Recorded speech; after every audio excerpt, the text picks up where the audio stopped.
एक समय की बात है, एक नदी के किनारे एक बड़ा पेड़ था। उस पेड़ पर एक बंदर रहता था। बंदर हर दिन मीठे मीठे फल खाता और नदी के किनारे पानी पीने जाता। एक दिन उसने एक मगरमच्छ को नदी में देखा। मगरमच्छ ने बंदर से कहा, तुम बहुत अच्छे फल खाते हो, क्या तुम मुझे भी कुछ फल दोगे? बंदर ने खुशी खुशी कुछ फल मगरमच्छ को दे दिए। मगरमच्छ ने फल खाए और बहुत खुश हुआ। वह रोज बंदर के पास आने लगा और दोनों दोस्त बन गए। एक दिन मगरमच्छ ने अपनी पत्नी से बंदर के बारे में बताया। उसकी पत्नी ने कहा, अगर बंदर इतने स्वादिष्ट फल खाता है तो उसका दिल कितना स्वादिष्ट होगा। तुम उसका दिल लेकर आओ। मगरमच्छ ने अपने दोस्त बंदर को धोखा देने का फैसला किया।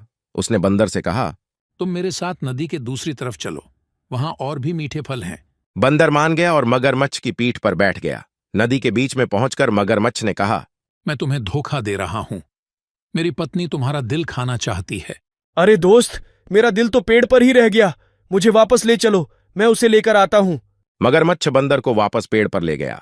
बंदर तेजी से पेड़ पर चढ़ गया और मगरमच्छ से कहा, धोखेबाज, अब तुम कभी मुझे नहीं पकड़ सकते। मगरमच्छ शर्मिंदा होकर नदी में लौट गया और बंदर हंसते हुए पेड़ पर वापस चला गया। तो बच्चों, इस कहानी से हमें यह सीख मिलती है कि हमें कभी किसी का भरोसा नहीं तोड़ना चाहिए। अगली बार फिर मिलेंगे एक नई और मजेदार कहानी के साथ।